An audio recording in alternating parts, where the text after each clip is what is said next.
Welcome back to the team room, everybody. One's ready. You got Trent, you got Aaron here. Probably the biggest guest we've ever had on. Not big in stature, but probably the most important one that we've ever had. Another cold call that just worked out. Nick Koumalatsos, thanks for coming on. We appreciate it.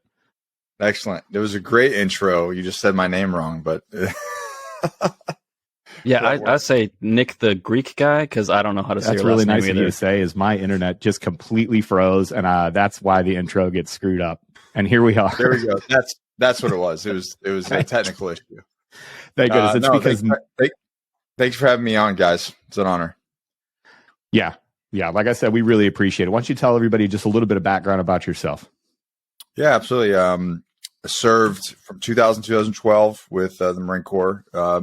Half of that was with Marine Reconnaissance. The other half was with Marine Special Operations Command as a Marine Raider.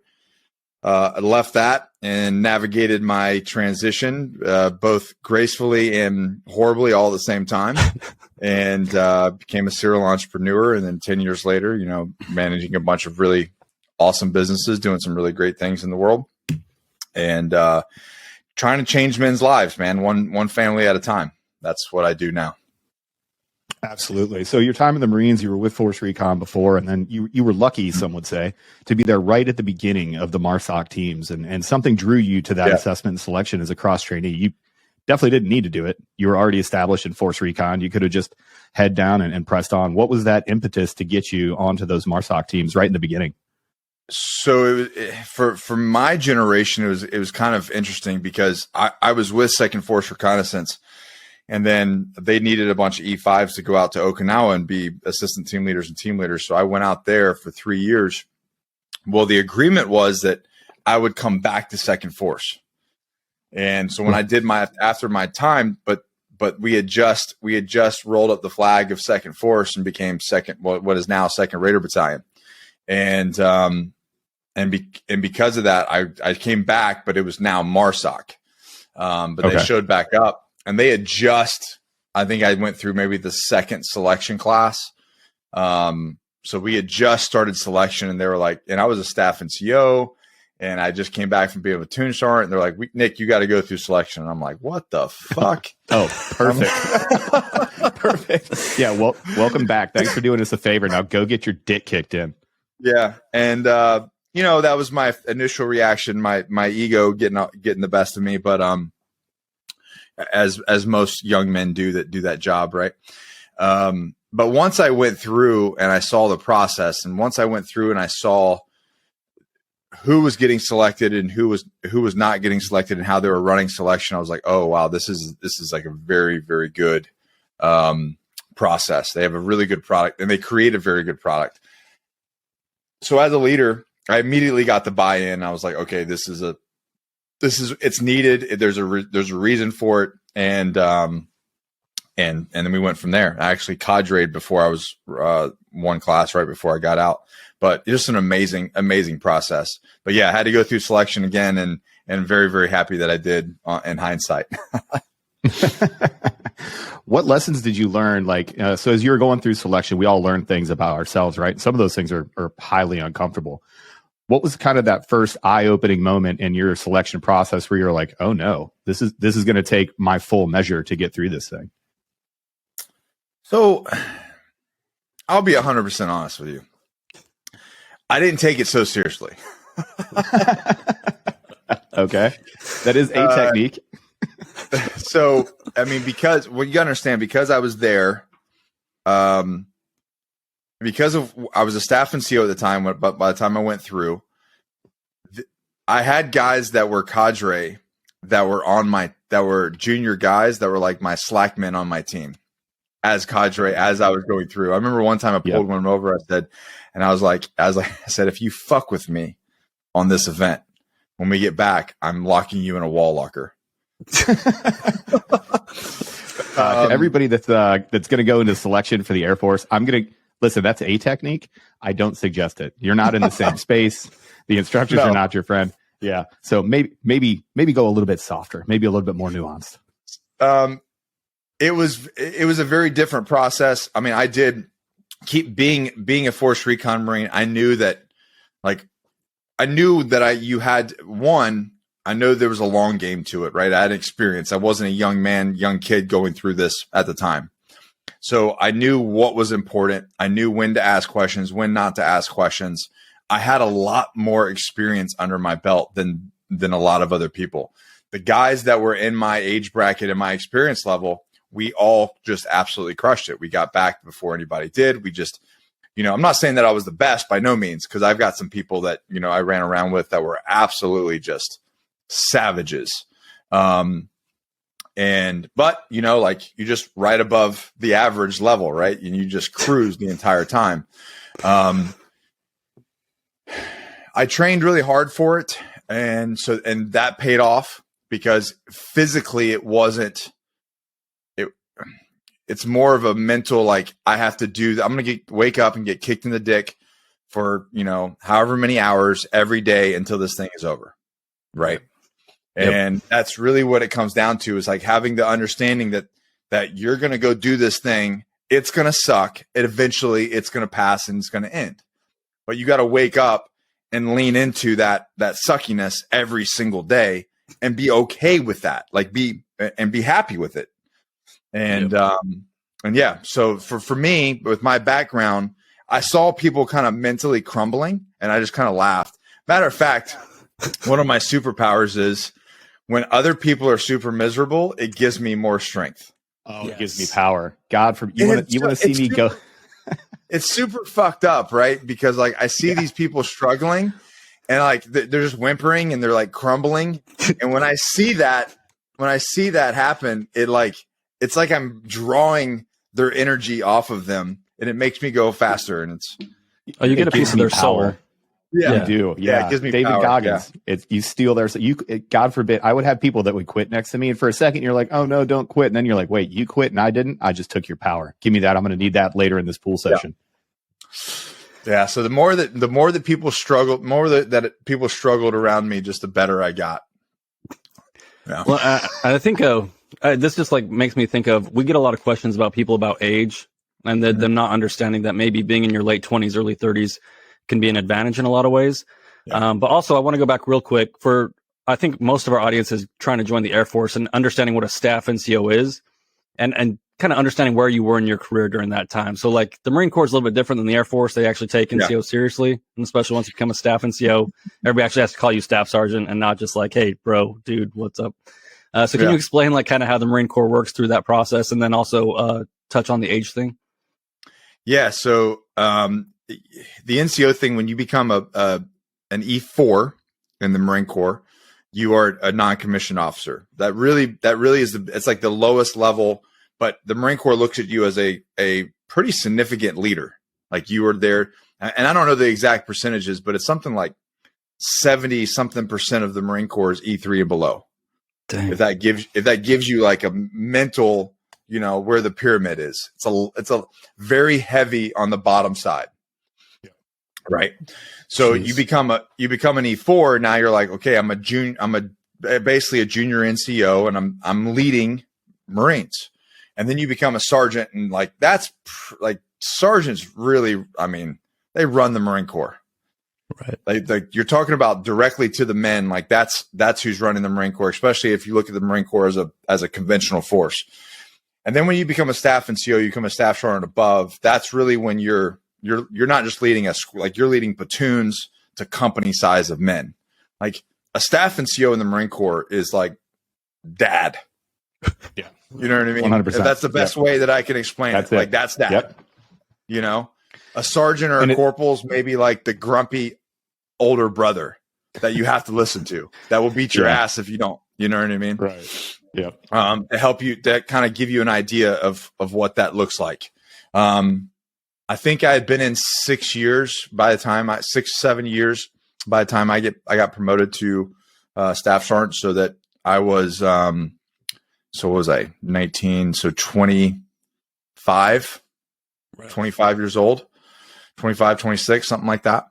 And so you got to think guys are coming in at 18 and they have a 25-year-old like and you've got a lot of experience, and in my time, a lot of combat experience. So yeah, you're the dude.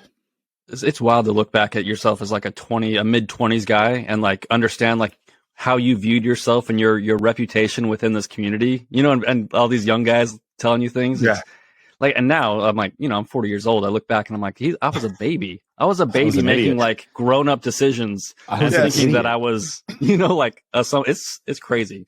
Yeah. You know what I hated the worst? Life or death situations and multi-million dollars and potentially create national incidents, and you're 24 years old.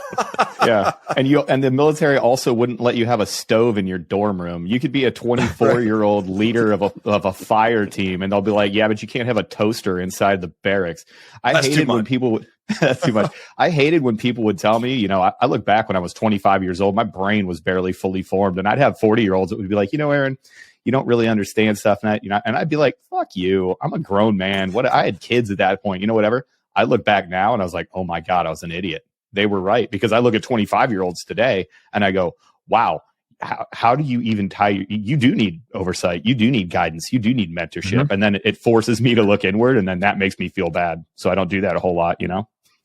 Yeah, I mean, like going back now, I mean, I'm about to turn 41. Looking back at it now, I'm like, there was so much I just didn't know about leadership. As good as I was, holy shit, man, the last 10 years of personal development. I mean, I've spent hundreds of thousands of dollars on coaching and personal development, hundreds of thousands of dollars, you know, to get to where I am today. Man, to have that kind of power in the military, one, it probably wouldn't do so well, because you're so evolved that, you know, somebody comes down and says something and you're like, actually, you're extremely inaccurate, and they probably wouldn't bode well for you as well. Listen here, Gunny. But yeah, exactly. You know, you're having to give the general leadership advice on how to lead men. Anyways, but yeah. So how old were you? Different. Oh yeah, no, you tell people you read the 48 Laws of Power, they don't trust you anymore.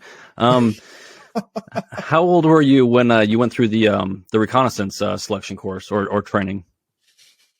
I'm looking for the difference between the two different, you know, selections at one age versus the other. Let's see, 2002 would have been 20. So Okay. I was 22. So I was 22 when I went through. I had to have been 22 when I went through amphibious reconnaissance school.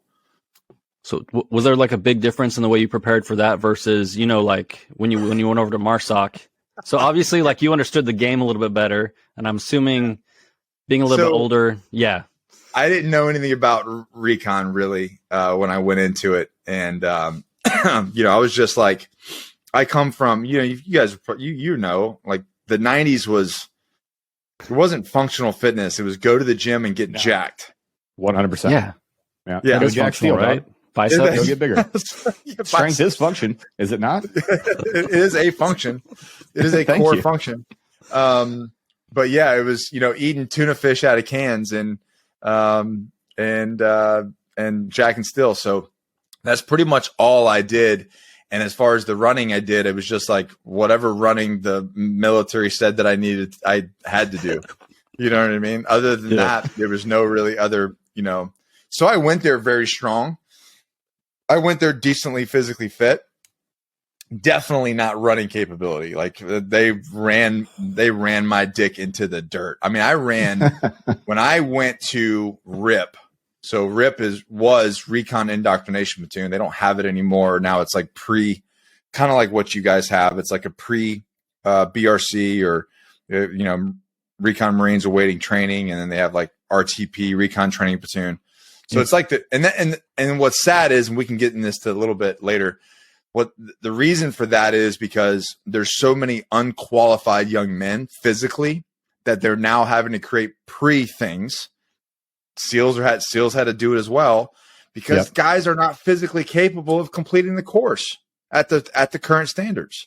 So anyways, so in my day, we went through a unit level Recon Indoctrination Platoon, which was like a 3-month course before the 3-month course. In my opinion, back then was worse because it wasn't really regulated. There's less oversight, you know what I mean? Yeah. Than the actual course. But anyways, I show up really early. Me and my friend Dan New, We show up early and they just, I mean, they ran us so bad that I like couldn't shit solid for like weeks. It was just, I would just ran until I had diarrhea, like literally ran me shitty. And, but and then the class picked up and we started that hazing process. And then once I went through Imperious Reconnaissance School, honestly, it was not as hard as RIP. I was like, it's not that bad. You know what I mean? Comparatively. Sure. Don't get me wrong. It was extremely difficult, but yeah, I didn't really know about functional training. I didn't know about, I didn't have any sort of orienteering land nav experience. I was naturally really good in the water, because I grew up in Florida. So I was real comfortable in the water, but I didn't know how to swim like stroke wise. You know what I mean? Right. Yeah. So that coming in was difficult. It was hard, man. No lie. It was hard. But then, you get into recon and you become a diver and you run pre-dive things. And matter of fact, I had a bunch, when you guys got kicked out of the Army school, you guys came over to our school. So I went through school with a bunch of you guys. You couldn't kick us out. We chose to leave. First of all, like on back. Sure. You're fired. You can't fire me. I quit. But so anyways, like once you have those experiences, you go to combat, all that stuff there,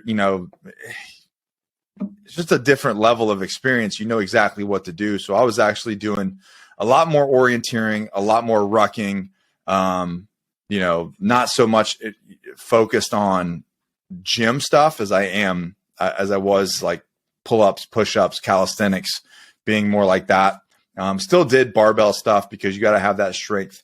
And, but yeah, I was just much more, I was in the job. Yep. Sure. Yeah. And I want to talk a little bit about that. So you had the distinct benefit of going downrange, after you get through your second selection there, and what it sounds like you just big dicked all the instructors. So that's, the best way to go through. Not all of them, just not all. Hold on. Not all of them. Just the guy who was our junior. He was our junior guy on our team and just happened to be an instructor. Fair enough. I'll own that one. My bad. But then you had the ability to kind of go down range. Was this around 2010? I think I've heard you talk about it before, like 2010 area. No, we went earlier. I took selection in 2007, I believe. I came back from Okie in 2007, and then I think we left in 2008. Yeah. And then back in 2010 or 11, something like that. I was there every year until 2013. Not in one deployment, but like there wasn't a year I missed Afghanistan once I went to MARSOC. Yeah, I had the same sort of experience when I was stationed in Vegas out of the 58th. And for whatever reason, we were the Christmas troop, like clockwork. Every single year from, a little bit before Christmas until a couple months after Christmas, we were getting ready and going. It was every single year for a little bit. So those deployments, you always learn lessons, right? You learn lessons about yourself, your preparation. You look back at ANS and you look back at your selection and you're like, oh, wow, this is what I was meant to learn. Do you have any of those distinct memories from those deployments of being like, oh, this is why people care about how I tape my gear. This is why people care about if I'm on time. Yeah, actually, but it doesn't go into that. It goes into, actually goes way back to Iraq. Before coming back to Second Force or going to selection again. I was a force platoon, with force. And then I went to 3rd Recon Battalion out in Okinawa, and we went on a MEU and was a force platoon there. Well, we entered Iraq we were the most senior team, and we entered Iraq thinking that we would be more of a force platoon there, more of a direct action asset. And it was, you guys have the experience, the deal. You just play whack-a-mole and nothing really changes. You get bad intel, you go do this thing, he's already gone, it's just so fluid. So after a bunch of that, we were just like, this is shitty. And we're not really changing the battle space. Right. So we took a hard pivot and went back to like old school RNS and asymmetrical warfare. And over the last 4.5, 5 months of the deployment, we just did nothing but asymmetrical warfare. And we smoked so many dudes. And one area used to have like 30 IEDs a week, and they went to 0. Wow. 0. And it was all old school R&S and working with people in the village and communicating and doing hide sites and just really, really talking to people and doing the slow, hard, boring work, the non-sexy work that really, it made me think, oh, this is how you get shit done in this type of environment. This is how you want to affect the battle space. You have to work the people. It's not all about kicking doors down. It's more of a, instead of a hammer, it's a scalpel. And, so when I went to MARSOC, I had that mentality in my head already, right? The mentality for me was, I realized that, just playing whack-a-mole doesn't get the job done. If you really want to change the environment, you have to do the asymmetrical work. And so I blended in really quickly to the special operations kind of mindset because of that. Some guys didn't, because they just wanted to be door kickers, they just, sure, which is cool. Like, there's a place for that, right? There's some very high level places for that as well, low level and high level. But I just realized for myself where my mind was going, what made the impact and what I wanted to do with my career was much more on the surgical side than it was the hammer side. And it's return on investment, man. Like, just like you were saying, you can go and you can go. I had brothers that worked in, younger brothers of mine that worked, infantry in the Army, going door to door into crit 2006 to 2008. Let me tell you, they never stopped taking IEDs. That's not how you do it. Right. It's a weird thing, but when you start doing things the right way and all of a sudden the base where you live is starting to take less incoming daily, that's an actual return on your investment. Yes. Going to 0 IEDs, holy shit, what a return on the investment. That's what SOF is supposed to do. Yeah. And so when I kind of came over, I'd already adapted that. So I kind of threw myself all into it. So going in Afghanistan, I looked at it the same way. We looked at it our same way. I like heavily on intel, heavily on the players and who was playing in the environment, knowing that we're a small team. We're not playing whack-a-mole. We're not doing a movement to contact. No patrols to contact. I was just going to say that. Yeah. Yeah. We're here to use our brains. You know what I mean? Now I had an officer type that wanted to be Captain America and, take 10 guys and do movement of contact in the middle of nowhere. Didn't go over very well, but nonetheless, tradition though. You have to have that guy. You have to have that guy. Jesus. Yeah. Why though? Why do we have to have that guy? It's tradition. I don't know why. Yeah, exactly. Yeah. Why do we do the things we do? But nonetheless, going into it after the fact of having that experience kind of changed the way that I saw things and then changed the way that I was going to operate. And then we got heavily into the village stability operations in Afghanistan, which plays right into that, right? And actually had a lot of you guys support us up in Afghanistan. Well, you guys wouldn't stay too long because it was too rough.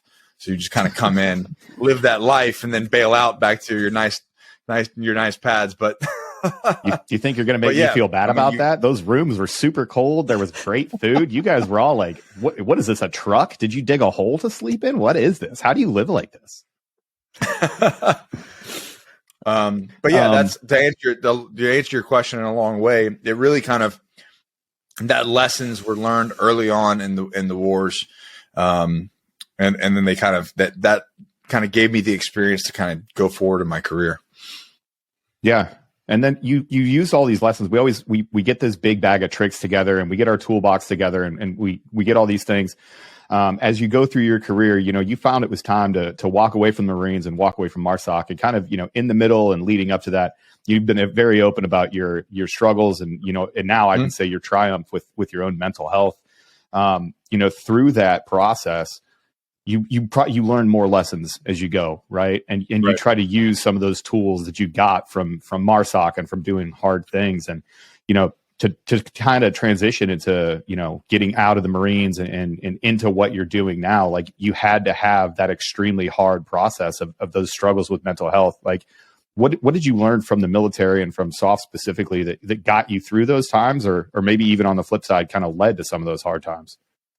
I'll say this, like, let me back up before, like, people go like, how do you get out at 12 years? Like, you got only 8 years left. I'm like, okay, go do 8 years in prison or go stand on your head out of for here. 8 years.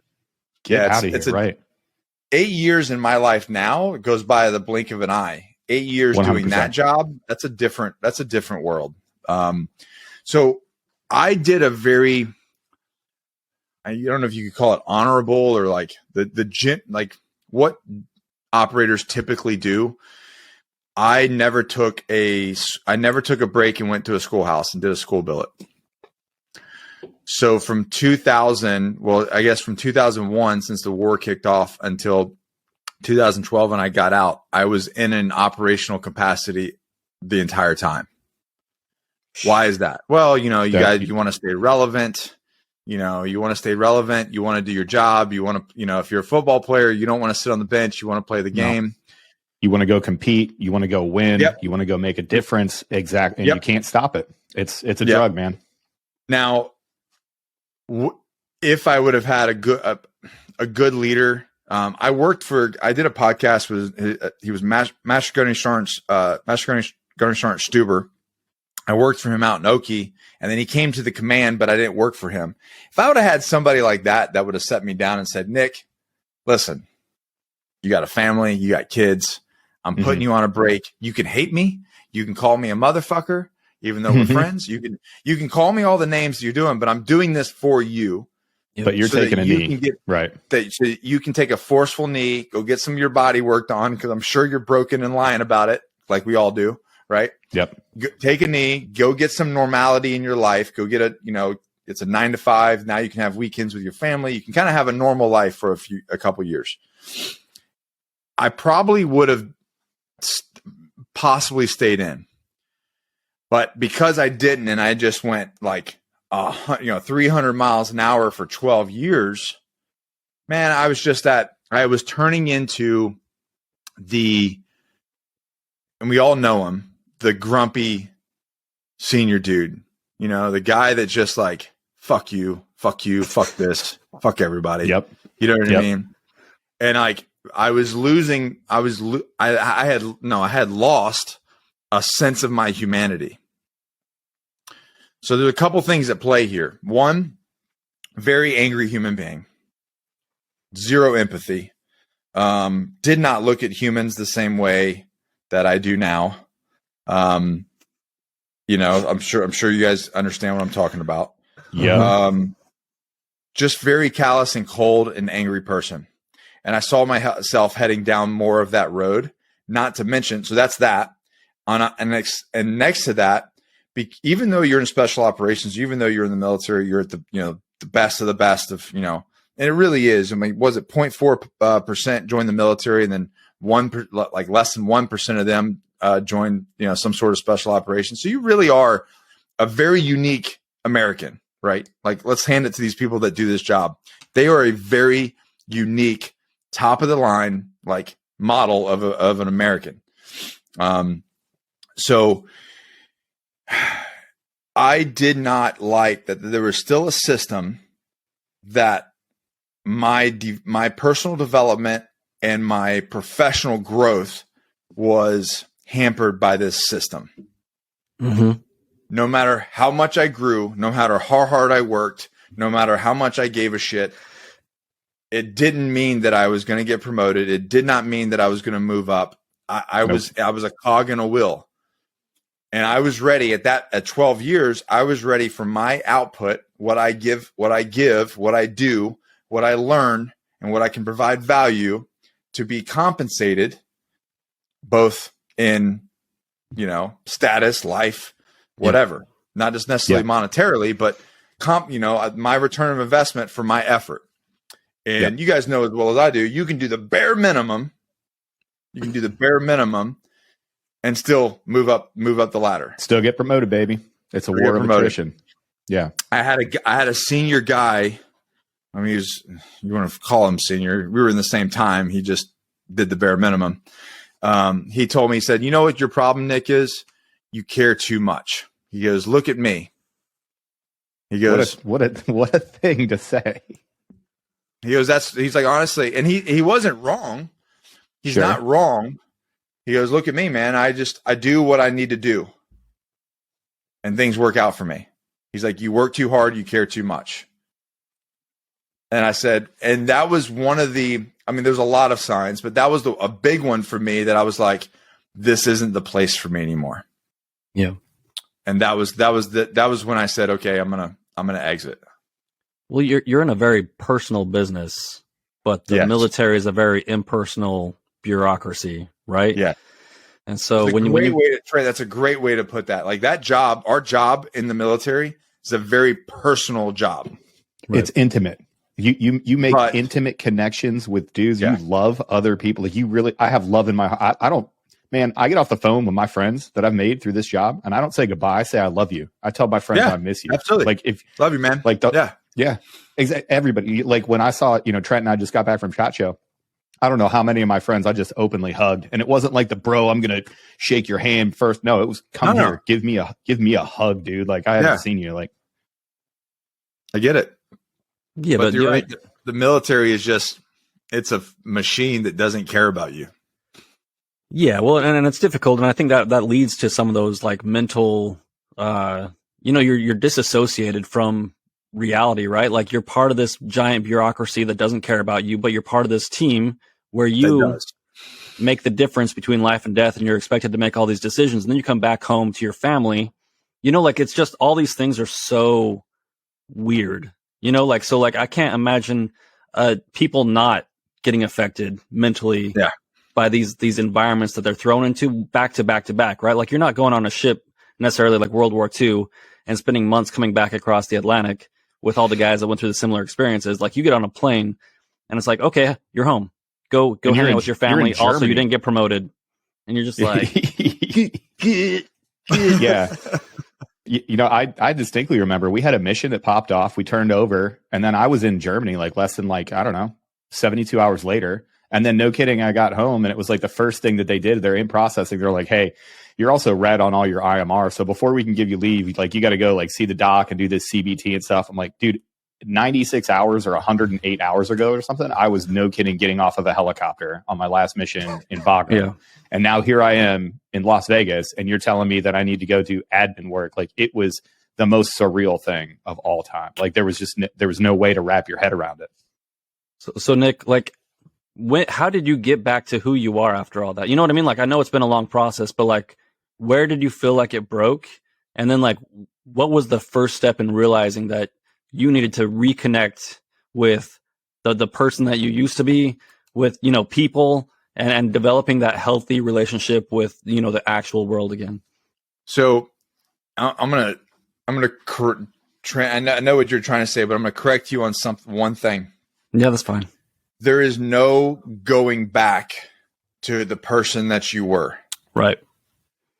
That like, because now you're talking about an 18-year-old. Like there's no going back and like becoming you again. Where I think that's where people kind of get like mentally, they get hung up. It's not about becoming who you were or becoming me again. It's becoming you and a different version of you, a version 2.0 or 3.0 of you. Right. That's almost more scarier because that's like, oh, I have to create this whole new person with all this trauma.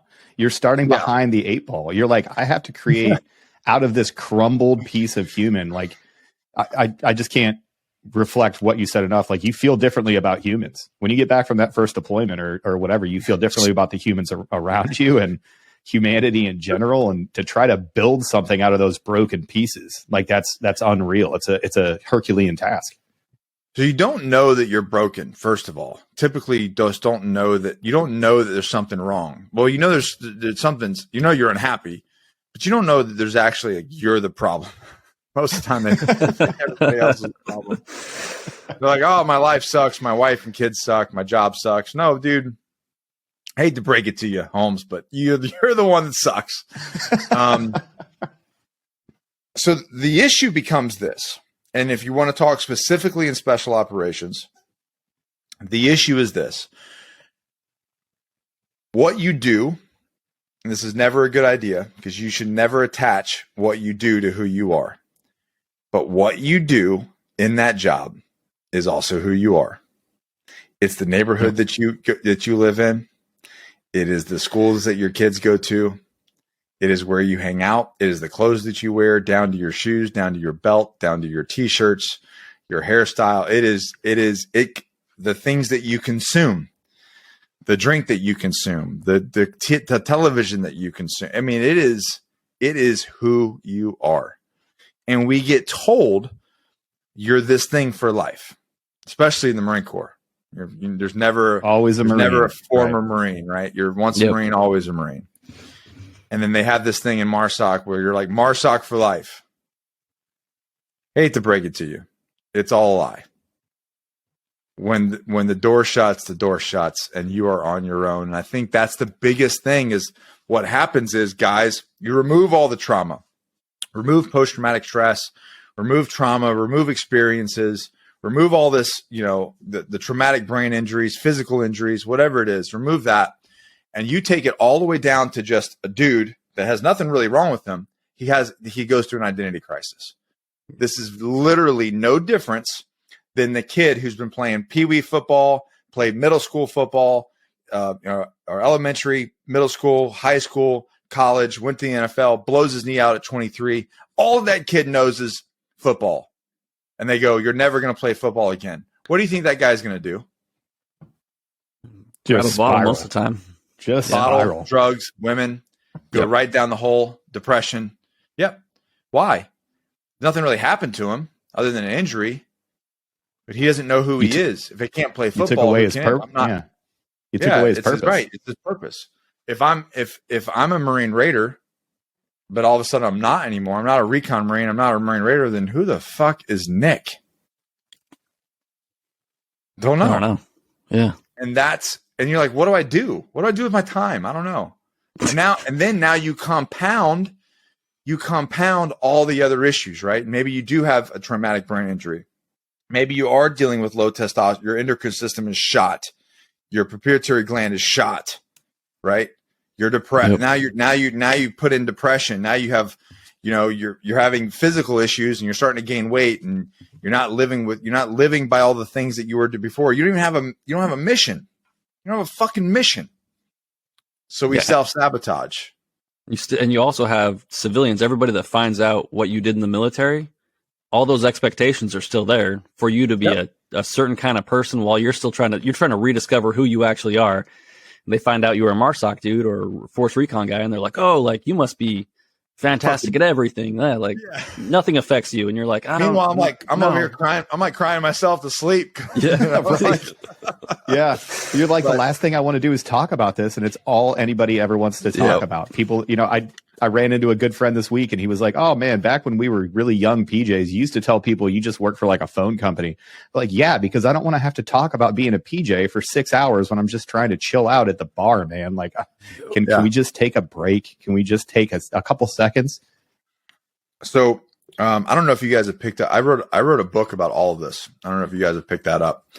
Highly recommend it if you are exiting or if anything, if you any transition in life, you'll resonate with it. But because we all have them, you live long enough, you're going to have a couple different chapters in your life that you're going to have to turn the page and create the new chapter.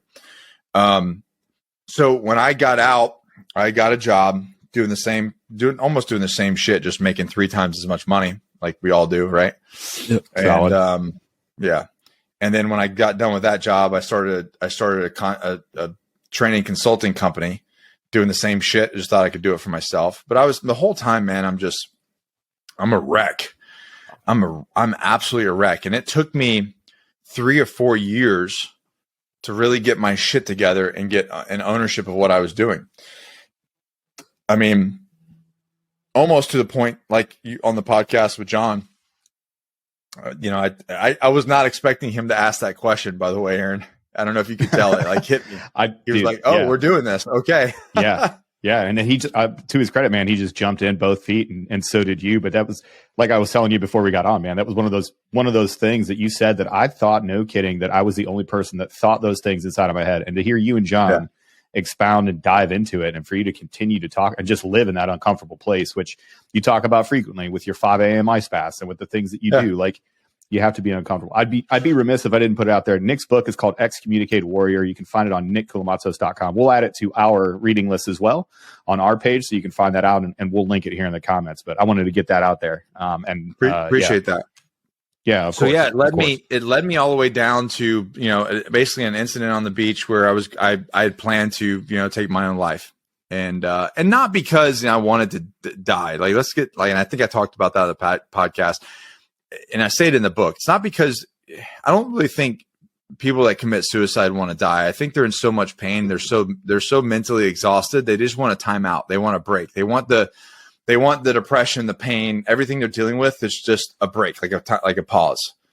But unfortunately, it's a permanent solution to a temporary problem. And I think you catch an individual in a very dark spot where they just want the pain to stop for a second. So they make that choice. The problem is that pain doesn't stop. That pain is transferred to the loved ones. That energy never is released until it's been dealt with. So all you're doing is copping out and then passing that pain to someone else that they now have to deal with and process, which is super fucking selfish. Yeah. So, anyways, so, it takes me some time, but what I did was, and what people don't do is you don't do the hard work. And for me, fortunate enough for me, as the universe provided, I got some really, really great people in my life who really cared about me and cared about people in general. And they held me. They didn't tell me what I wanted to hear. They told me what I needed to hear. Okay. But I also, because of my background, now don't get me wrong. I'm not standing here and say I didn't do anything wrong. I fucked up for a long time. But what I did do is I remembered who the fuck I was and what I had in the tank. And I had a reel went viral. And if you read the comments, oh my God, they ripped me apart. But I said, I don't understand. I'm sure those people understand you and gave you some good input there. Did you internalize those comments at all, Nick? No. Love comments. I feed it. I'm like, nice. I poke the bear when they start. I'm like, yes. Samesies. Feed the fire. Yeah. But I'm a little more evolved now, so I don't really. You're not going to hurt my feelings on the internet. You know what I mean? Right. There's no such thing as internet bullying. Watch this. Close the screen. Boom. Bully goes away. It's magic. Crazy. Go back to the 80s or 90s when bullies were in your face. That's a different story. Yeah, you might actually have to fight at that point. What was the reel about? What were the comments? So what it was this, and I can send it to you, and you'll love it. And if you share it, you'll get a ton of comments. People it'll just like flood the whole comment section. I'll post it right now. I don't care. Let's go. So basically what I said was, I don't understand. And this was an excerpt of a 10-minute video of me talking about disabled veterans. Sure. Okay. And the point, the video is, being a disabled veteran is not a job. Right. Yeah. You can be disabled. That's fine. You can be 100% permanent and total disabled. That's not a fucking job. And my point is, these guys that do this and they go sit on their ass and they're like, well, I'm disabled. No, dude, you get a check from the VA. That's not your fucking job. You need to go get a job. Because what happens to those individuals is they get fat, they get depressed, they're fucking sitting in their house jacking off the porn all day. They have nothing going on, and they wonder why their life, and they wonder why they're like miserable. Right. So what I said was, I don't understand the dysfunctional veteran. I don't understand this whole dysfunctional veteran label that people almost wear like a badge of honor. Like, this is not the end all be all. So you can tell me, this is what I said. You tell me, you go down range, you take the fight to the enemy, you're a fucking badass warrior. You tell everybody how much of a badass you are. And then you turn around, you come back home, and civilian life is your kryptonite. That's what gets you. Being in America as a civilian, that's where you lose. Come on, dude. I'm not buying anything. What's I have funny seen that about reel. that is I saw that reel and I didn't even react to it. I was like, no, that's right. And I just went on with life. It wasn't even that hot of a take to me. I was just like, well, yeah, no, that's not it. Yeah, of course. Yeah. What kind of stuff? You know, I always try to explain to people too, like the whole internet thing is so freaking weird. Like you're telling me you want to be this super powerful badass MF and then like you go on an anonymous account and you troll other people like mill vets with, you know, whatever, like get out of here. Like, what are we doing here? So, man, I find that utterly hilarious, but it's also true. If those people were still in, if they had those personality, you know, okay, well, I'm just going to sit around and I'm going to go to the doctor every single day and I'm not really going to put my fit. You'd be like, you're malingering. The military would actually punish you. So on one hand, you're saying, oh, well, I'm a disabled military veteran. I can't do anything. And I'm now essentially a ward of the state getting a check from the DOD. But on the other hand, you're like, I have all these experiences. The person that you were when you were in would 100% bully the person who you are now for saying 100%. These exact things. You call yourself a pussy. 100%. You and your other friends in the team room. Exactly. You'd be like, look how fat this guy got. He got injured one time. He sees the doctor 5 times a week. He doesn't do anything to fix himself. He just complains. You'd be like, you're not allowed in the team room. Get out of here. Yeah. So the comments are like this. They're like, this guy must be a pogue, or this guy doesn't understand what he's talking about. Bad take. Like he doesn't know. And I just go, I'm like, great. You might want to Google me, motherfucker. like Google, bitch. Like use What a fantastic thing. They've never been in a team room, obviously, because guys that have been shot or injured before in the past, like all we do is make fun of them. Like, yes. Oh my God, I got shot in the ankle 15 years ago. I have friends with one leg that I make fun of. Right. You have to. It's good for them. But that was my take, is like, I've got friends that like these guys that are like, yes, psychological trauma is real. All right. That's a real thing. Yeah. It is not a scapegoat to not proceed in life, to not do the work. All right. My point of that whole thing is I've got people, my guys are like, well, my shoulder and back hurt and I take on tramadol and so I'm done. I'm like, dude, there's dudes with no legs and no arms that are making fucking $1 million a year that are vets. Like they're disabled. Being disabled is not their job. They have created businesses. They go speak, they go do all these amazing things. And you're like, well, that's not me. I can't do that. Yeah. You're right. You don't have to do it in a wheelchair. You can actually walk on stage, fucker. Like, Well, that's a great transition to where you are now, is you saw a space for people to make, hey, here's some real talk. Like I'm going to provide you some coaching, and you kind of alluded to it earlier, but you saw a space. Go ahead. Here's the reason why. And I'll use that as a transition, Aaron, is when I first started helping people, because of where I was at personally, I was super empathetic. Okay. So like because I felt it, because I felt their pain, and because I felt my own pain, I was like, they're like, oh man, I'm depressed and this sucks. I'm like, oh yeah. And, like pet their head. I'm like, oh God, it does suck, man. I'm so sorry. And, we'll get there, sort of thing. And I was super empathetic, but that empathy, and I'm not saying that empathy isn't a good thing. It's okay to be empathetic. Brene Brown has this great cartoon. I think it's on I think a TED Talk thing. It's a cartoon though, with a bear and a deer and everything. And she's talking about and you guys can look it up. It's the difference between sympathy and empathy. It's like a 3-minute cartoon. And she taught, and when I first watched it, I was like, oh yeah, that's good. That's good. And I did agree with it for years. And it was basically like getting down in the hole with them. Like somebody's down in a dark hole. So so what they need is her point is like, sympathy is on the top going, oh, it sucks down there. Sorry about your luck. You want a sandwich? Versus going down in the hole and then really being empathetic and like understanding where they're at, why they're down there, giving them a hug, turn the light on sort of thing. And like really kind of connecting with them. Like that's a good lesson there. Here's the problem with it, specifically with veterans or anybody that deals with that. You do that, it's like a drug to them. It gives them a dopamine response to where now they're like, oh yeah, pet me more. Yep. And you know what I saw? No progress. So for years, I'm doing this with veterans, and they weren't making progress. You know when I started making progress? When one of my mentors said, I was dealing with all this, and he goes, okay, so what are you doing? What's your routine like? What's your life like? Okay. So how's that working out for you? Is that changing anything? Wow. So maybe fucking do something. And if you want empathy, get a on. dog. Yeah, 100%. yeah. You want empathy? Get a dog. I'm not going to be that anymore. No. So I stopped doing that. Well, it wasn't like a light switch. It slowly became more about action.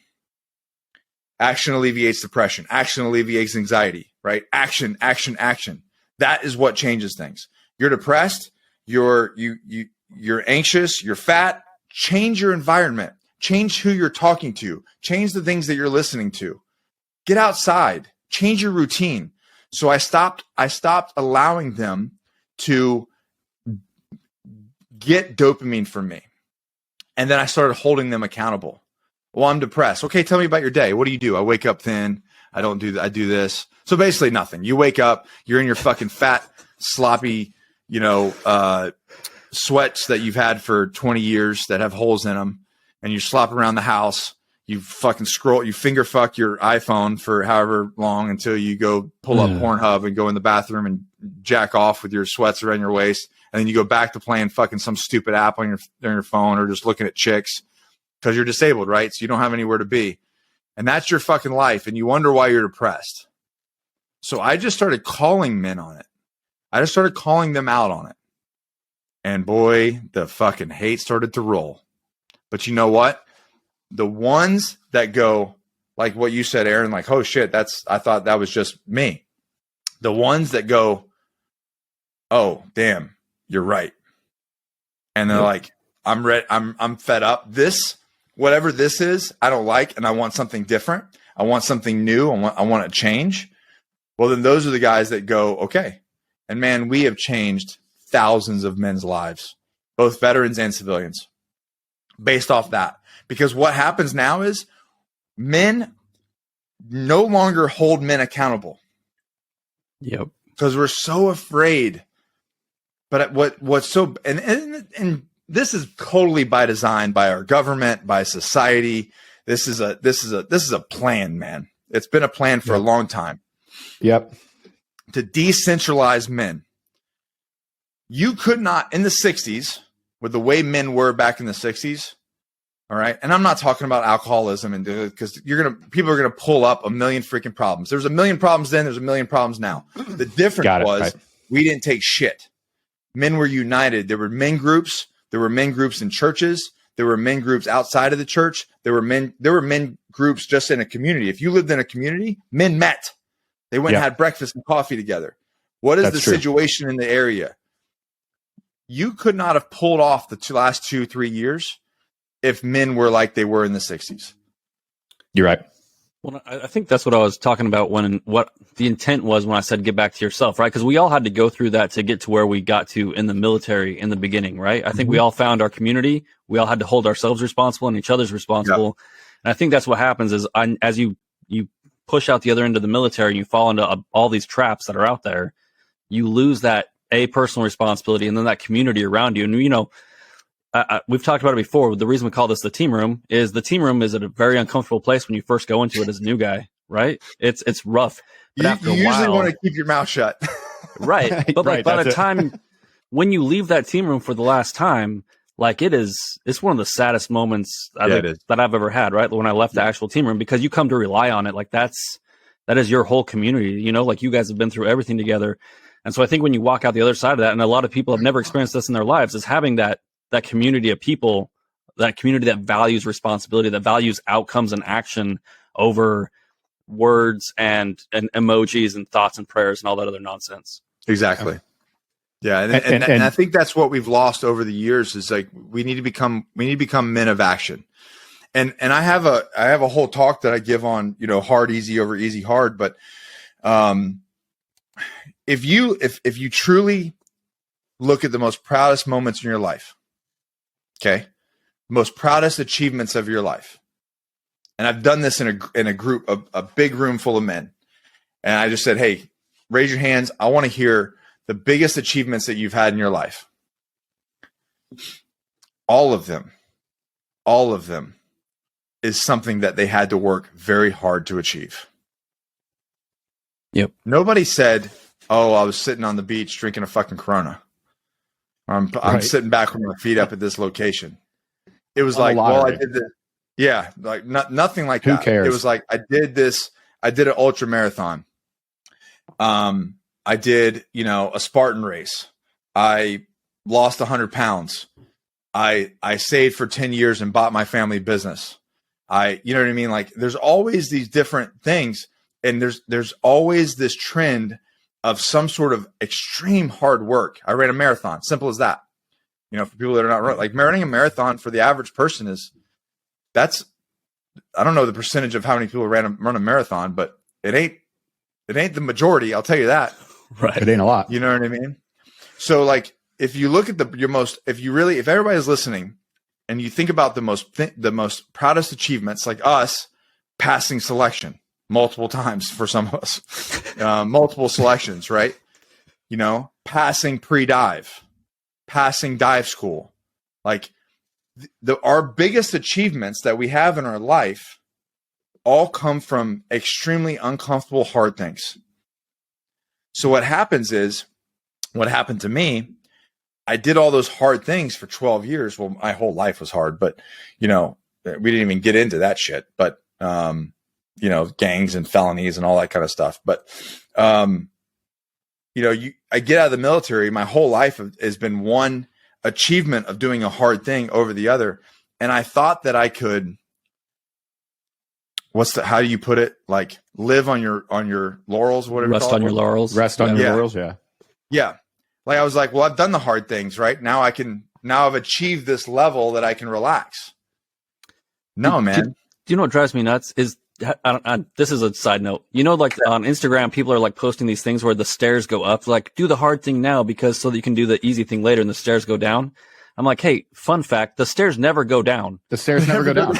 Yeah. And sometimes it's people steeper. that are sitting on the stairs and people that are conditioned to walking upstairs so that they can hit them even harder later on. But like, the stairs never go down. And if you're looking for the stairs that go down, like, that's a bad road, and that's not going to lead you to happiness. But the stairs, they go down. It's called turning around 6 and walking back down them. Right. The stairs go down. It's called 6 feet until you rest in a box, motherfucker. Like, that's when the stairs go down. Sorry, that's been bothering me in my head for like weeks now. Ever since I saw that picture. That's a good one. I like Nick, that. One of the best things that I think that you're doing is that you're totally right. And obviously, with all the head nodding that's going on in this podcast, I'm sure it'll make for a great video between me and Trent. But the thing that I really wanted to talk to you about is, man, you are focusing all this energy and this righteous experience, and you're doing it right where we need to, which is the young men. The young men that go through your Agogi program, that go through the Squire program. Man, nothing makes my heart happier than seeing you do what you're supposed to as a special operator, right? With all these wounds and all these things behind you, and your time of in and out of felonies. And that story is, you're right, we didn't even bother hitting it, but just the way that you found yourself for the Marines is ridiculous. But if you're not turning back around and reaching down and bringing those people up, bringing that next generation up, I think you're wrong. There's very few right and wrongs in the world, but you were specifically focusing on this next generation of men that I feel is lacking. I feel because they don't have those people that are willing. It's totally cool now just to be nihilistic and be like, yeah, I was in GWAT and I'm not going to, this is dumb. Everything the young guys are doing is dumb, and assessment selection is stupid. You guys are doing it wrong. It's so easy to be cynical and nihilistic. It's actually harder to be a mentor and a guide and a coach. How do you live in that space, man? It's funny you say that, because I think about what you just said, and I could give two shits about any of that other stuff. Like, I don't even, people hit me up about asking about that. I'm like, I don't know. And I don't really care. I'm like, what are you doing? What time did you wake up? What did you have for breakfast? When did you go to bed? How many bottles of alcohol did you have? Let's talk about that, motherfucker. Yeah. Stop trying to jack off on my, my war stories, weirdo. So, you want to be successful, you learn this. And this was a big pivot. And when I learned this, a lot of things changed for me. That it wasn't about me. It's not about me and my marriage. It's not about me with my kid. It's not about me and my business. Even though, like, it looks from the outside, it looks like there's a lot about me, right? It's really not about me. It's about serving others and helping other people to become the very best version of themselves. When you, even for an individual, like say for you, Aaron, you got family, you married, kids and everything. Do. Yep. When you realize, when you take, it's like a weight off your shoulders when you start realizing that everything that you do is not even for you. You being fit, you learning how to be a better leader, you being the very best version of yourself has jack and all shit to do with you. It's so that you can give your wife a better life, that you can serve her and love her more, so that you can be a better father to your kids. It has nothing to do with you. And that's on the micro level, right? Now you get on the macro level, as men, as a community, it's not about us. It's about the next generation. And if we don't fucking do something, if we don't instill, because the opposition is doing something. You're damn right. So why do we have, this goes back to what we were talking about before. Why are every single branch now has like a pre to the pre, because kids are so out of shape. Why? Because parents, men, fathers have allowed their sons to sit on their ass, eat fucking Doritos and drink Mountain Dew and play video games for a fucking decade or more. Playing military games to where now they want to go do the real thing. But they're 100 pounds overweight and they don't have the connective tissue to even do physical things. And when they do, they get hurt.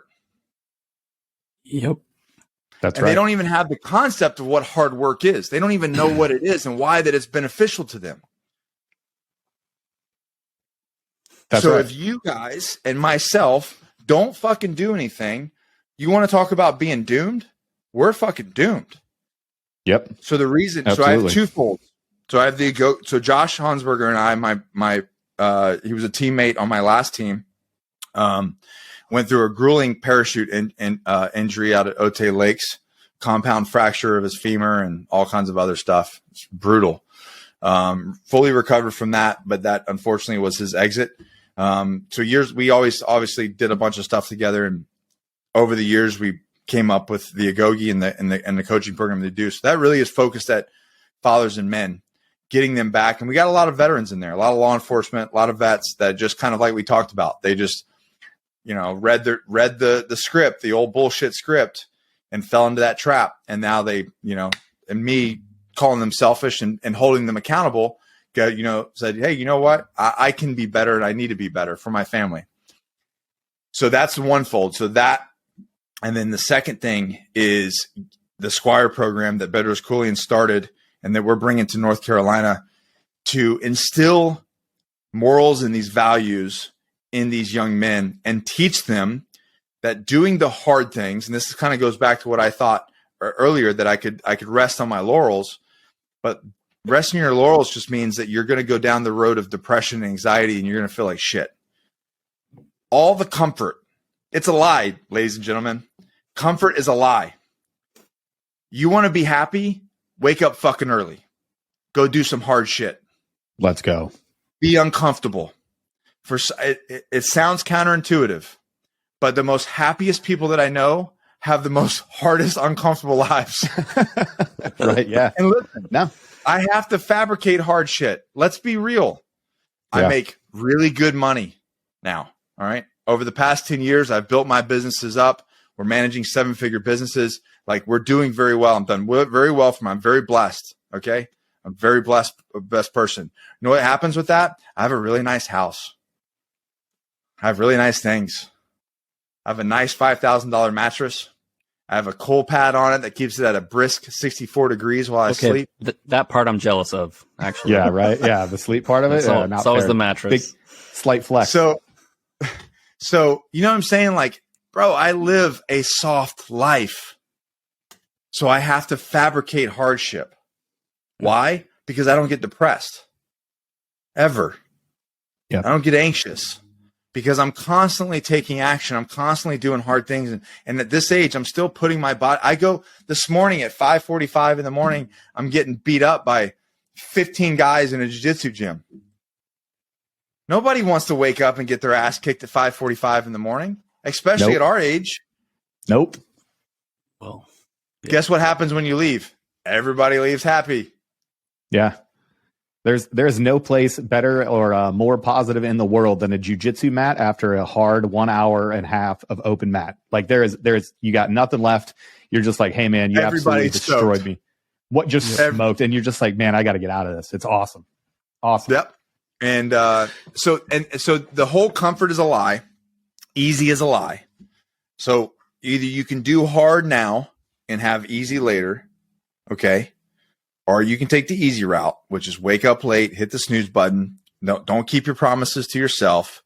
Give up on your dreams. What happens then? Oh, shit. Now I'm rushing. I'm late for work. I'm behind. I've got anxiety. I'm like, oh, shit. Now the hard comes. Same thing with weight. You take the easy road. You get comfortable. You put on weight. Guess what? It's going to be more expensive. And it's going to be more hard to lose that weight. Always go hard first. Always. Choose hard every day. So with the Squire program, we're teaching young men, 11 to 16, these values. To be the knight, to be the white knight, to have morals, to treat women with respect. Show them what being a man is, what masculinity truly is, not what the narrative is, what it really means. Why it's important to be jacked, why it's important to make money and build wealth. Why it's important to be chivalrous and romantic. This is not, the opposition is telling them opposite. That's right. That's right. Man, you know what, Nick? We usually end by asking our guest advice, but since you just, do you just want to do this podcast from now on? Because Trent and I are obviously not the best. I know person. You got time on your hands, so. We're just going to bring it in. Like, congratulations. You have the host of Ones Ready now. Man, Nick, where can everybody find you other than NickKoumalatsos.com, which is your kind of your main page there? They can find you on Instagram at Nick Koumalatsos. Instagram. Are there any other projects that you're working or anything else? Always Forward podcast on every single podcast player. My shorts that I do, I put on my YouTube channel, which is my name. And those are the videos that I'm yelling at people. Nice. Calling them fat and whatever. It's all, listen, it's all from love though. You know what I mean? It does. I say it because, and this is another lesson real quick. If you truly care about someone, you will tell them the truth. Yep. Right. If you truly care about them, you will hold them accountable and be honest with them. If I don't care about, if you're getting fat or you're cheating on your wife and I don't care about you, I'm not going to say shit. I'm like, I don't care. Do whatever you want to do. But if you're a brother and I really care and I care about you and your life, I'm going to be like, hey man, what the hell are you doing? You're about to blow up your life, son. Yep. That's true. That's true love. And I think that's, and so we mix the whole accountability thing up with like something else. Like, oh, it's not my space. Well, whose fucking space is it? If you care about them, then say it. Hold them accountable. Anyways. And imagine applying that. Like, I think of the military sense. Like, imagine watching one of your, like me as a PJ, right? Imagine watching somebody on my team get shot and me go, well, I mean, he made that choice, so it's not really my space to intervene because now he's in this situation. Like, holy shit, you would never think to let somebody down, but like somehow there's this weird line that's trying to be like, well, I mean, I know for a fact he's drinking every single night. He comes in hungover. It takes him 3 hours to get into the job because he's just ruining his life the slow way with alcohol. And you're like, well, but I mean, he shows up to work on time, so I guess I won't say anything. I'm not the medic. It's not my job. Not my job. Let him bleed out. Steve. That's just Steve. That's just the way Steve is. You know? Yeah. Get out of here. I can't believe it. Man, exactly. Nick, thanks so much for coming on. I don't want to take up any more of your time. I appreciate it. We're going to hit we'll make sure to get the book on the reading list and everything. We'll get out there and share stuff out. But man, from us and everybody that listens to us, thank you for what you're doing. It's righteous. Thanks for giving young men a purpose. Thanks for giving us a purpose. I learned from watching you and from following what you're doing. So, from the bottom of our hearts and from the listeners that aren't really, that don't have any experience with you yet. And I'm so glad to get you out there in front of people because it's righteous. So appreciate you coming on. Thanks for everything that you're doing. Everybody else, follow us on Ones Ready. Follow Nick at NickKoumalatsos.com and then on his IG at Nick Koumalatsos. Make sure to pick up that book, Excommunicated Warrior. We'll get it down in the comment section. But for us and in the team room, that's going to do it for this one. Appreciate y'all. Train hard. Later.